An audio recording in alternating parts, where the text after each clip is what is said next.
নমস্কাৰ অখিল গগৈক সকলোৱে নিশ্চয় চিনি পায় অসমৰ যে আন্দোলন হয় সেই আন্দোলনৰ ব্ৰেণ্ড এম্বেছাডৰ বুলি ক'লেও ভুল কোৱা নহ'ব অখিল গগৈ ডাঙৰীয়া যিয়ে নহওক মুঠতে বিৰোধ হয় আৰু বিৰোধৰ ক্ষেত্ৰত এটা নাম সদায় আগত আহে সেইটো হৈছে অখিল গগৈ ডাঙৰীয়া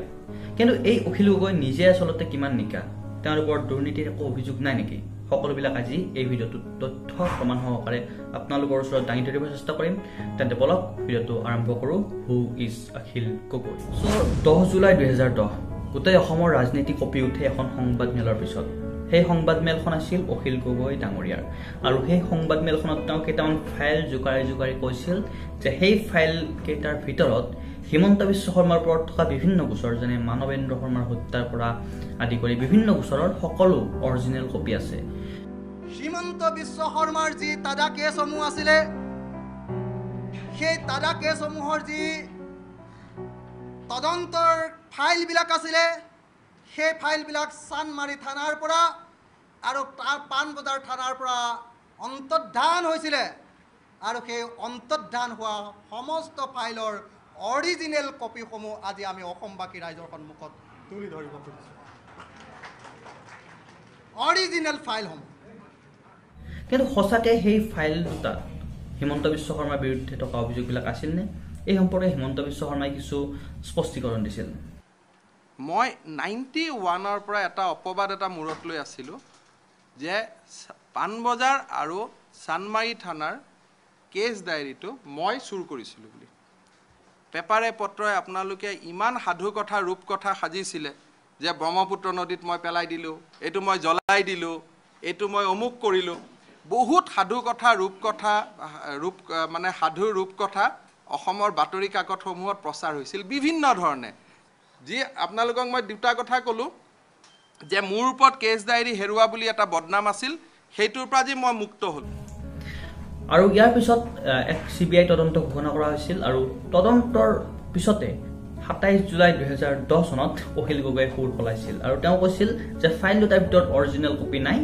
অৰিজিনেল কপিৰ ফটোকপি আছে আমি যেটো কেছ ডায়েৰী পাইছো হেটো অৰিজিনেল কেছ ডায়েৰীৰ অৰিজিনেল যেটো কেছ ডায়েৰী তাৰ ফটোকপি অৰিজিনেল কেছ ডায়েৰীৰ ফটোকপি এমাহ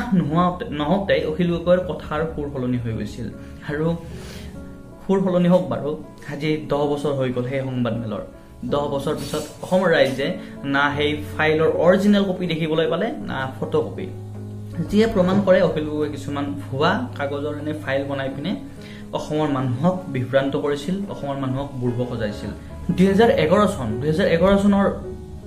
10 জানুৱাৰী আকৌ এখন সংবাদমেল এইবাৰ হিমন্ত বিশ্ব শৰ্মাক বলে নোৱাৰি তৰুণ গগৈক আক্ৰমণৰ লক্ষ্য কৰি ল'লে আৰু তৰুণ গগৈৰ পৰিয়ালৰ বিভিন্ন সদস্যৰ আমেৰিকাত মাটি ঘৰ থকা বুলি তেওঁ ফটো সহকাৰে সংবাদমেলখনত দেখালে এটো চন্দ্ৰিমা গগৈৰ ঘৰ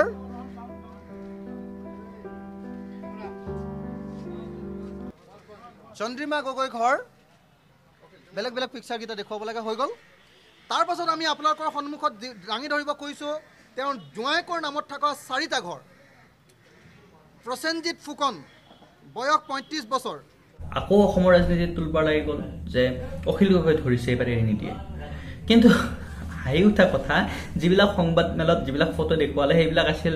আমেৰিকাৰ বিভিন্ন ধৰণৰ চৰকাৰী অফিচ কোম্পানী বা কোনোবা কলেজৰ হোষ্টেলৰ ফটো যিবিলাক সেই সময়ত পৰাগমণি আদিত্য ডাঙৰীয়াই উদঙাই দিছিল মুখ্যমন্ত্ৰী ডাঙৰীয়াৰ পত্নীৰ নাম লিখে DOLLY ডলি আৰু ইয়াত যদি আপুনি গগৈ উপাধি লিখে আৰু অল ষ্টেট চাৰ্চ কৰে তেনেহ'লে আপুনি দেখিব যে ইয়াত এই যি চাৰ্চ কৰে ইয়াত দৰা এছ গগৈ দেৱজিৎ গগৈ ডি গগৈ দীপাংকৰ গগৈ দেৱজ্যোতি গগৈ ধ্ৰুৱজ্যোতি গগৈ দিব্যজ্যোতি জুৰি গগৈ দিব্য বাৰ্মা গগৈ এয়া বিভিন্ন নাম আছে কিন্তু ইয়াত ডলি গগৈৰ কোনো ধৰণৰ নাম নাই যদি ডলি গগৈৰ নাম নাই তেনেহ'লে এটা ঠিকনা দিয়া হৈছিল নিশ্চিতভাৱে ডলি গগৈৰ এটা ঘৰৰ ঠিকনা দিয়া হৈছিল 12700W ডজ ৰোড এই ৰাস্তাটো তেনেহ'লে এই ঘৰটো ক'ৰ পৰা আহিল শুনি আচৰিত হ'ব দৰ্শকসকলে যে এইটো এটা ফুড প্ৰসেসিং কোম্পানীৰ এটা ফুড প্ৰসেসিং প্ৰতিষ্ঠানৰ এটা কাৰ্যালয় বুলি জানিব পৰা গৈছে দৰ্শকসকলে যদি ভালকৈ মন কৰে লক্ষ্য কৰিব ইয়াত আমেৰিকাৰ ৰাষ্ট্ৰীয় পতাকা এখন উৰি আছে ৰাষ্ট্ৰীয় পতাকা থকা এইটো এটা চৰকাৰী কাৰ্যালয় চৰকাৰী কাৰ্যালয় এটা ব্যক্তিগত বা এটা কাৰ্যালয় য'ত এটা অফিচ পৰিচালনা কৰা হয় সেইটো এটা ব্যক্তিগত বাসভৱন আৰু ক্ৰয় কৰাৰ বুলি যি কথাটো জনোৱা হৈছে এইটো এটা নিশ্চিতভাৱে এইটো এটা চাইবাৰ ক্ৰাইম এটা জালিয়াতিৰ গোচৰ কৰিছে আমাৰ নিউজ লাইভৰ হাতত যিখিনি তথ্য পৰিছে এইটো কেম্ব্ৰিজ ইউনিভাৰ্চিটিৰ এটা হোষ্টেল এটা ছাত্ৰাবাস ইয়াত ছাত্ৰ ছাত্ৰী থাকে এটা ছাত্ৰাবাস আজিও তাত ছাত্ৰ ছাত্ৰী আছে আজিও তাত কেম্ব্ৰিজ ইউনিভাৰ্চিটিৰ ছাত্ৰ ছাত্ৰী আছে কেৱল সেয়াই নহয় মোৰ ওচৰত এখন কিতাপ আছে পদযাত্ৰাৰ পৰা উজতিলৈ হুইচ অখিল গগৈ সন্দিকৈ কলেজৰ সাগৰিকা বৰদলৈ লিখা প্ৰণৱ কুমাৰ বৰ্মনে এই কিতাপখন লিখিছে এই কিতাপখনৰ 8 নম্বৰ পৃষ্ঠাত যেটো থাৰ্ড পেৰাগ্ৰাফ আছে তাত স্পষ্টভাৱে লিখা আছে অখিল গগৈ ধন দাবী কৰি জেলৰ আলহী হৈছিল ইয়াতে লিখা আছে কটন কলেজৰ আকাশ জুৰি যেন কলীয়া ডাৱৰ নৱাগত আদৰণি সভাৰ আয়োজন চলিছে কলাগুৰু বিষ্ণুৰাভা প্ৰেক্ষাগৃহত সমস্ত দায়িত্ব ছাত্ৰ একতা সভাৰ সাধাৰণ সম্পাদকৰ কিন্তু সাধাৰণ সম্পাদক যে আৰক্ষী থানাৰ আলহী ধন দাবীৰ অপৰাধত লগত 4 জন লৈ তেওঁ হোটেল ৰাজমহলত ধন দাবী কৰি পল্টন বজাৰ আৰক্ষী থানাৰ আলহী হৈছে স্পষ্টভাৱে লিখা আছে ইয়াতে তো ধন দাবী কৰি যিজন নেতাই ছাত্ৰ অৱস্থাত ধৰাত পৰিছিল যিজন নেতাই নিজৰ জনপ্ৰিয়তাৰ জখলাখনত উঠিবলৈ নিচা অভিযোগেৰে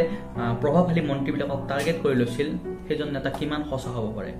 আদৰ্শৰ নামত এখন বেপাৰ চলি আছে মানুহক আবেগত উচতাই আন্দোলনত নমাই নিজৰ স্বাৰ্থবিলাক সিদ্ধি কৰি গৈ আছে আৰু আমাৰ মানুহে মনে মনে সেইবিলাক সহি গৈ আছে সো আপোনালোকে নিজে বিবেচনা কৰক হুইচ অখিল গগৈ এজন নেতা নে এজন ফন্দ নেতা মই আপোনালোকক ভিডিঅ'টো ঠিকনি আছিল ধন্যবাদ যদি চাই ভাল লাগিল তেতিয়াহ'লে সাবস্ক্ৰাইব কৰিব নাপাহৰিব